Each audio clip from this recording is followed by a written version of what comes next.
Welcome to Shotgun Story, the podcast that has conversations with indie creators about music, meaning, and the point of it all, so that you may be inspired by the journeys of other artists who are doing it for themselves, and maybe gain a little more understanding as to why it matters quite so much that you keep creating. For more information, or to find the show notes, you can head over to shotguntory.com. Jolene East is a singer-songwriter, a ukulele player. She loves to write authentic songs that bring out the emotions in people. Her stage name is Jolling, and she's also part of the band The Honeymooners with her husband Steve. And she's here, and I'm so glad. Hi, Jolene. Hi, how are you? Thanks for having me on your show. I've been following it all along the way, and it's been so much fun. Yeah, and you guys have come far to be here. Yes, we came all the way from Tweefontein Melkery, where my husband and I have just moved to. We've moved into a huisie daar op die plaas in Bapsies. And we're working with Terry, the Melkery owner, and we're booking jaws and booking 21sts and baby showers and all kinds of stuff at the venue. So nice. So much fun. Besides music, you also do that kind of stuff. Yes, well, we've always had Rockford going in the East Rand, and we still do some bookings for some bars around the area there. And yeah, we've been in it and at it for probably 12 years, I think now. Yeah, so Steve's done it mostly himself, full time, and then I just helped out here and there with events. And now with the state of the world, we've had to change our ways of income and how to be creative in different ways. So we have changed. We're working from home. We're living at a venue now that anyone can book. So I think it is a good restart for us and a good life forward, because it's a bit more creative and it's a bit more easier to do and be who we want to be there. So nice. So lekker. So how did music choose you? I think, sure, the moment music chose me, I think I was growing up with staying over at my granny's house. Granny Cavill, she was great. And my granddad was Patrick. They were so cute in English. And I used to stay there at like school holidays. And my uncle was in an accident when he was younger. Uncle Sheridan, shame. He's now in Saint Michel. He's been there forever. And he was in an accident that made him not grow up, so he's been 12 forever, and I got to spend my school holidays with him. And his microphone and his tape deck and his Jive Bunny LPs and his Elvis Presley, and that's what we used to do at school holidays. Wow. So, and then he used to tape me and I used to sing, and it used to be singing, dancing and break for lunch all my school holidays when I was like 6 and 7 and so on. So I think that's when I was like, yo, I love music. I love dancing. I love jolling. I love jumping on the bed. I love breaking the rules. And I think that's when it was like, okay, yeah, this is for you. Do it. Why not? Yeah. And then, yeah, I think that's where it all started. And my dad used to be a DJ, a disc jockey. Disc jockey. In the olden days, I used to have a mobile disco with my uncle. So if we went out to DJ, I'd go with, because I can help, I can help carry the LPs for him. And I'd sleep underneath the desk while he would be DJing at someone's 21st or a wedding. So my life hasn't changed much from then, except now I drink. Just to keep alive, But yeah, that must be... I think I just grew up with music all around me all the time, and I was in the choir at school and I did plays. My family absolutely loves karaoke. We're like that family that if there's a karaoke guy and we love him, we'd like phone the cousins, and we'd be like a table of 23, and we'd be like, okay, our songs are in. And we knew this, like my cousin Christine, she's singing Madonna. Don't sing Madonna, you're not allowed to. You had to have your own like vibe of songs when you get to karaoke. And that was probably when I was about 12 or 14. Yeah. So it's just been fun to act and to just sing and to make people feel happy and entertain. It's just such a such a glorious thing to share. Like, it just makes people's day. And, you know, putting on little concerts for our parents when we were younger. And, no, it's always been fun. So nice. And when did you start playing uke? I started playing uke about 5 years ago, I think. Yeah. I said to Steve, my husband, I can't do this. I can't depend on a guitarist to come to band practice. There must be another way for me to. And Steve was like, yeah, learn the guitar. And I was like, okay, cool. And I took his guitar and I sat behind it, and you could only see my face and my two arms and my legs. You couldn't even see me. And I thought, this is ridiculous. What is smaller than this machine I've got on my lap? And I think I stumbled upon a She and Him album that my friend and old bandmate Dave Stevens, a boy called Wolf Ears, he said, give us a spin. And there was Zoe de Janelle playing ukulele, and I was like, this is it, man. This is it. I'm not asking a boy to come to band practice anymore. I'm doing my own music now. And I just kind of self-taught myself. Thank goodness for the karaoke, you know. Otherwise, I would have never known how to teach myself. Because reading off the paper is just karaoke on a piece of paper, actually. And I taught myself, and I played. And in the beginning, I was driving everyone insane in the house with the ukulele and singing. You know, at some point, Steve would walk in and go, have you listened to the original? And I'd be like, get out of here, get out of here. But yeah, eventually I played enough, and you can't practice enough ever. So you're just carrying on practicing.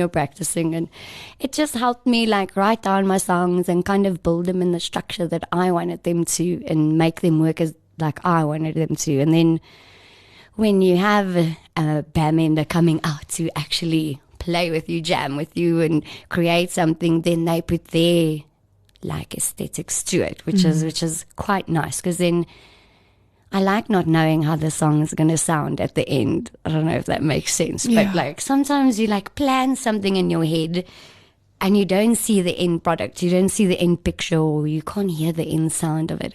You just kind of, you know, go with the universe and like, okay, if you want to change that, if that's going to happen, that's fine, because it should come out how it should at the end, I'm sure. So yeah. It's all about the song. All about the song. So since you started making music yourself, 3 to 5 highlights of your musical path. Years ago, Kaleski had this thing that they are signing up. Am I allowed to say the name? Yeah. All right. Well, Kaleski had this thing, they're signing up new talent, but Afrikaans vibes, you know? Yeah. And I phoned my friend, Wolf Ears, Dave Stevens. I said, Dave, we're buying a 10 rand bottle of red wine. We're writing an Afrikaans tune tonight. I want to send it through to Kaleski. He says, what are you writing? I say, no, I don't know. We're going to watch Noot for Noot. I've got Sanette, my friend. She's very good with Afrikaans. She can help us write. And we've got Kevin Hall, who used to be in the Halphones in the Crystal Park. Yeah. And he's coming to record the song, so bring your guitar. And we wrote a song. And by 10 o'clock, we had the song. Yeah. It was called Bakkies Winter. You know, quick, you know, if I'm going to start out, let's do it. You know, let's give it a try. And I put it out there, and it's a lekker song if you're Afrikaans and you're sokkie. Yeah. You know, because it's like Dave going on that guitar, and he was like, you know, it's like pulsating through, you know, two-stepping over there. And we recorded it, and I had it on my phone, and we went to watch Vanilla Ice at Carnival City, and my friend came out, Gary Potter, and he had a VIP lanyard, and he said, who wants to go backstage to meet Vanilla Ice? And I said, me, I want to go meet. And everyone else it was only one ticket, so obviously I'm going to get it because I'm the cutest in the bunch, you know. And I went backstage, and I had this song on my phone. It was like one of these button phones. Like it had buttons, this phone. This is how long ago. And I had the song ready to play behind my back. And you got to meet Vanilla Ice and take a picture with him. And when I stood next to him, I pressed play on this cell phone, and it started like, and like this Afrikaans tune just started going, and I grabbed Vanilla Ice around the hip, and I said, Vanilla, in South Africa, we sokkie. And I just started sockieing with him. And like the bouncers came closer, and he was quite nice. He was like, oh no, that was nice. Thank you very much. And then I ran out.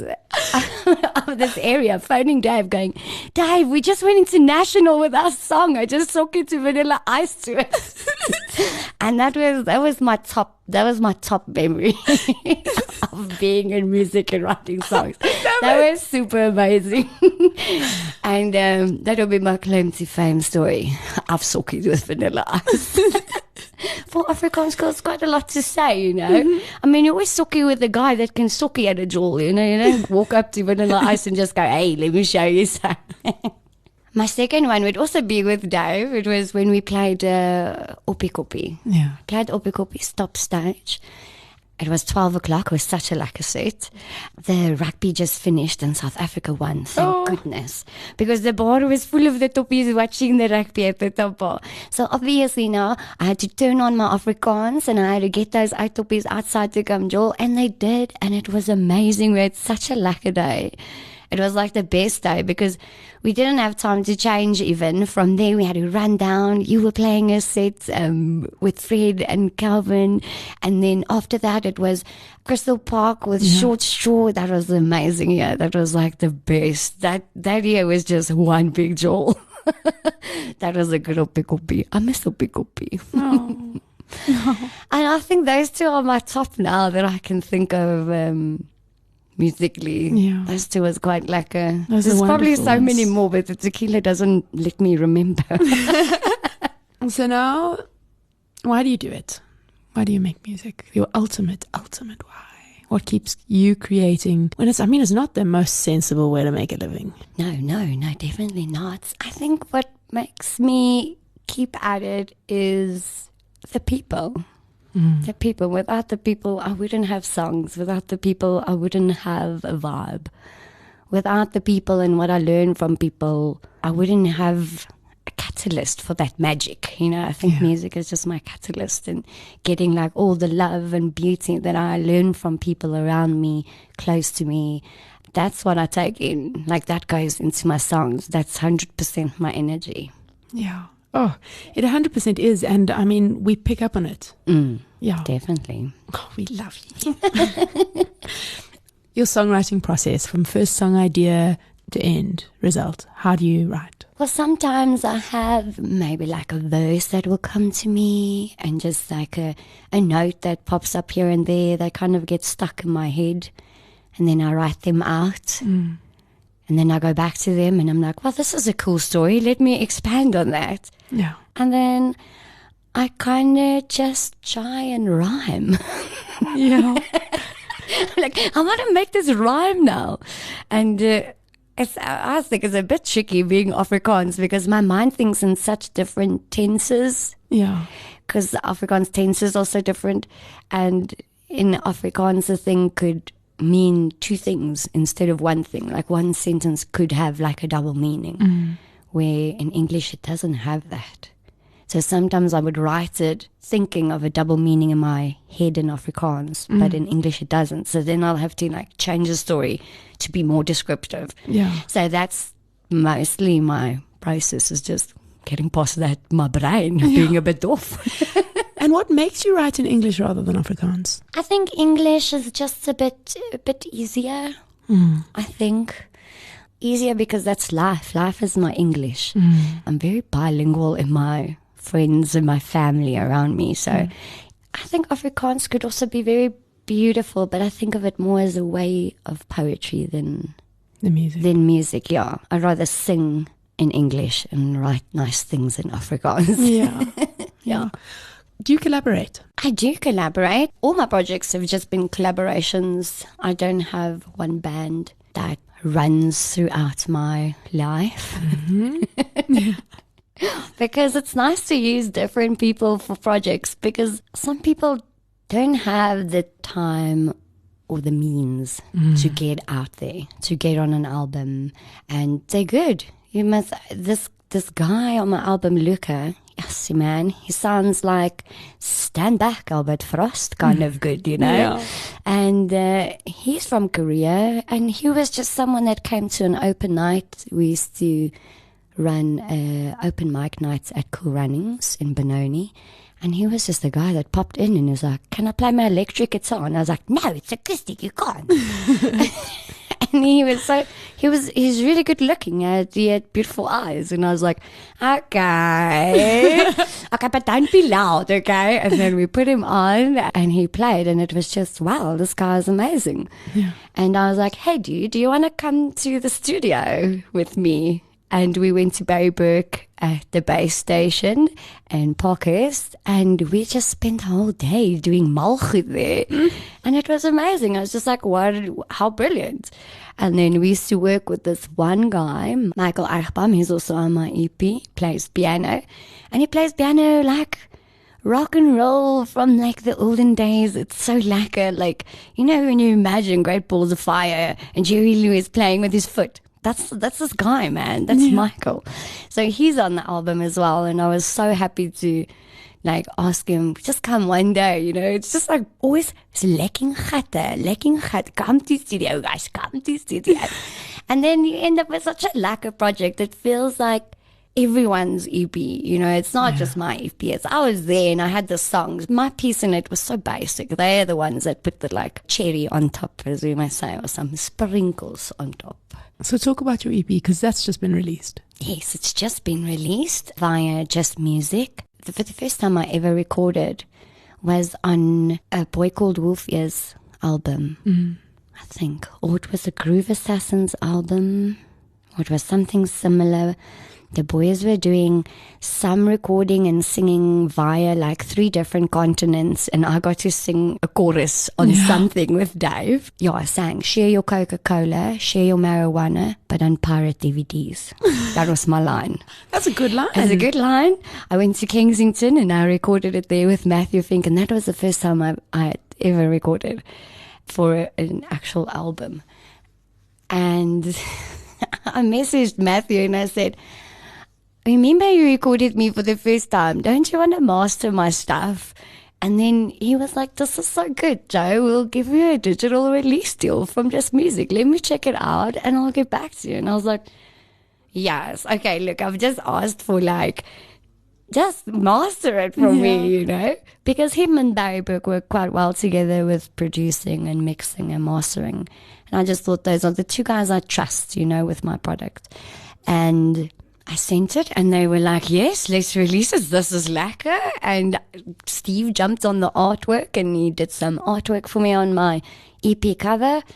And I jumped on the jewel. So we were going to have a party at the Melkery, of course. Yeah. And all started happening. And I'm so excited that it's out and that people can actually hear it. Like, it's magnificent to have somebody singing your words back to you. I'm so excited to hear it. And that's all going out into the world and people can hear it. Like, I can't believe it. It's amazing. Yeah. It's totally amazing. But yeah, I'm getting nervous and I'm getting like, okay, what's next? What am I doing next? So, yeah. If anyone out there has any ideas, so just inbox me. I'm there. I'll send you my CV. And a download link for my album, my EP. So now we all are aware there's so many challenges in this little music industry of ours. And you spoke earlier about people having to get creative to make things work. What have you seen people getting creative doing in the music to make money these days? Sure. I've seen a lot of people recording and getting their music out, which I think is the best. I think that's definitely the way to go, because this is a time when everyone's a bit bored and they have time to listen, where in the normal bustle of the day, you don't really have time to spend that one-on-one time with your music. So a lot of that's been happening. I see a lot of people coming together and getting a bit more social. I've seen a lot of people be more social on Facebook and on all the different socials, which was quite good, because that's the worst. I remember when we used to book bands and do gigs in Benoni and the band hasn't even shared the event once. You're like, come on, man. You're getting paid for this gig. Just share it once at least. So it's nice to see that people have embraced technology so much, and it's good to see that the live shows are happening and the donations are happening and the people are just more into it now. It's nice how people have climbed onto technology and that they're using it for the purpose of it, you know? Totally. I don't mind just doing live things on there. That's fine. That's fine for me. I can do that. That sounds lekker. It's just the internet speed that we're worried about all the time. But we'll get there when we get there. Yeah. But I think people have put a lot of time into their art and doing merch. I've seen a lot of merch come out. Different kinds of merch, from beer to hoodies and glasses and probably G-strings. I just haven't seen it yet. Oh, that's a good idea. But who knows? A band name on the panty would be lekker. It's a good idea. That's, yeah, I know. It's been wonderful to see bands opening up and being creative and thinking out of the box, because I think our creatives are the ones that drive everything. Because having a 9 to 5, because you're working and you're having a job and all of that, but you're not driving change and creativity, which is a whole different ball game than a 9 to 5. I mean, I've been without work now for 2 years because of the events industry. Yeah. And we had to make do. You have to come up with solutions. You can't live 2 years without a job without thinking out of the box. So. Yeah. And if you get to do what you want to do and what's your passion, I mean, it's all right then. It's all right then. It's all right then. It's all right then. It was on my fast bite. At one point in lockdown, I phoned my friend and I said to her, I can't do this anymore. I'm sick and tired of this. I want to go out. I was crying. I was sitting in the car having a cigarette in the garage. I'd just come home from Pick and Pay and having like a there's too many people too close to me moment. Yeah. And I phoned and I said, no, I'm not happy, man. Flip this, man. I want to just go out and jaw and be happy. And I want my freedom back. I want to be free. I want to go to a festival. I want to sing with the band. I want to have dirty shoes. I want to have a doring in my foot, you know? Yeah. I want to slide in mud, you know, and ruin my outfit early in the day. It's fine, you know? I want that. All the things I used to complain about, I want that. And she said to me, I promise you, as soon as this opens up, it's going to be better than what you've ever expected. Yeah. And it did. I had 3 months of being booked as the Honeymooners for every weekend. And we just gigged and gigged and gigged. And it was amazing. Amazing. That just gives you hope. It's like, okay, well done, you know. You're going to take the bull by the horns and be creative in different ways, you know. So, yeah. Wonderful. Thinking out of the box is the way to go. I love that. Okay, song that you wish that you'd written. I was thinking about this just the other day. I wish I'd written Jolene. I would have changed the words a bit to make me sound not like such a hussy. Maybe just change the words a little bit, you know. Maybe change the story a little bit, because I think living your whole life with the song portrayed like a little hussy, it's a bit much. I mean, it affects you on some emotional level, you know. Dolly, if you're listening, you didn't have to be so ugly about it, though. Yeah, I'd like to have written that song. I love Dolly Parton. I can't believe it. She's made 80 million. 80 million. That was her one song. She had 80 million shares. Can you believe that? In records. Actual LPs that people bought. I don't even know anyone that has made that. No, I mean, she's a marvel. And just the other day, she turned 75. And then she dressed up like a Playboy bunny for her husband. How bloody cute is that? That is the best. She was like, I promised him that I would be dressed up looking like a Playboy bunny. She did it. It was so cute. Oh, she's cute. Hashtag life goals. Yes. Piece of advice for indie artists. Ooh, piece of advice. Oh my goodness. I don't want to sound like one of those affirmation posters. Do it. Don't be afraid. Don't be afraid. I would say, remember to round off every moment like you would like it to be. A lot of people are going to have an opinion about your music, your outfit, the music, the genre, where you play, what you play, how long you play, how much you charge. Just make it your own. Don't worry about the rest. Just make it your own. When you record it, make it your own. When you write, have your voice come through there. I think if you can be your rounded self, let's not say authentic self, that's so lame. But if you can be your rounded self, meaning that you can take any moment or opportunity or whatever you're busy with and make it your own, do that. Do that. It can have a little bit of everyone else in it, but do that. Keep it your own. Beautiful. And how can people hear more about what you're doing or get in touch with you? I have a page on Instagram called Jolling Music where you can follow me. I'm also on Facebook under Jolling, Jolling. If you know me, you can friend request me. I'm Jolene East. If you don't know me, don't friend request me, okay? And also, I'm married, all right?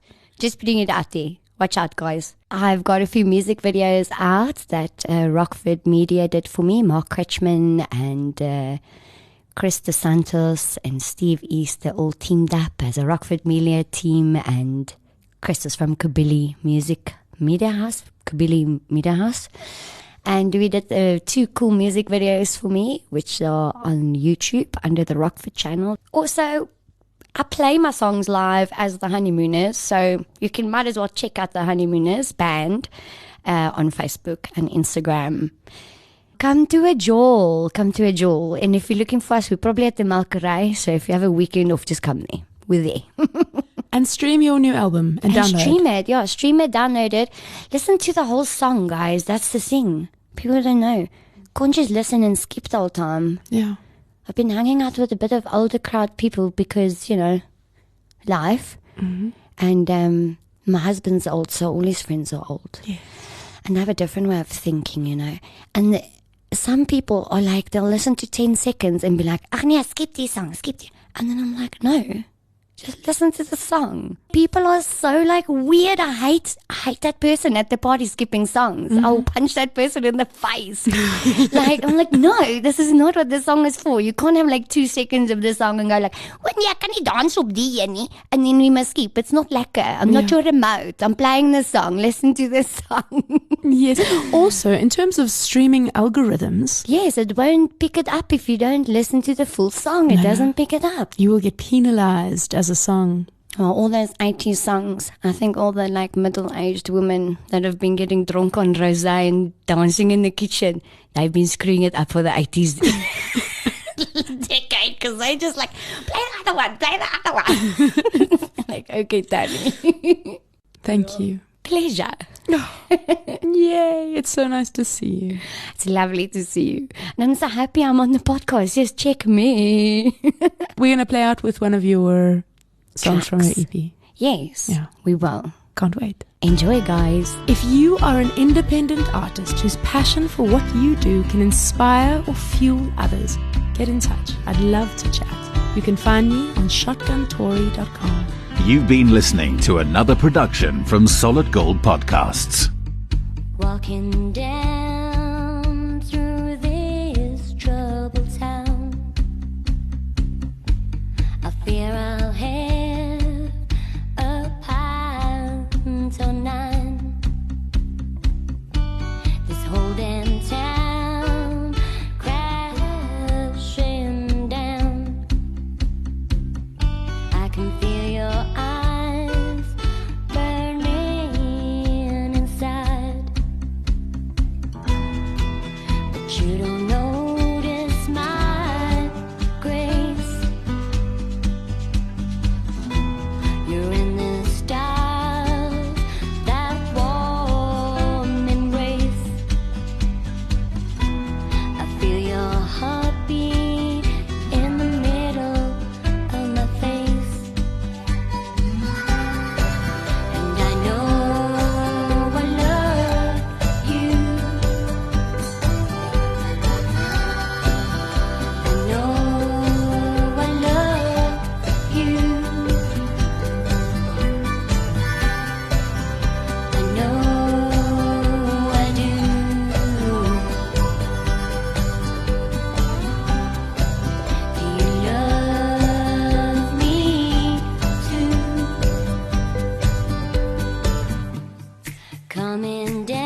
stop and stare as I see your face.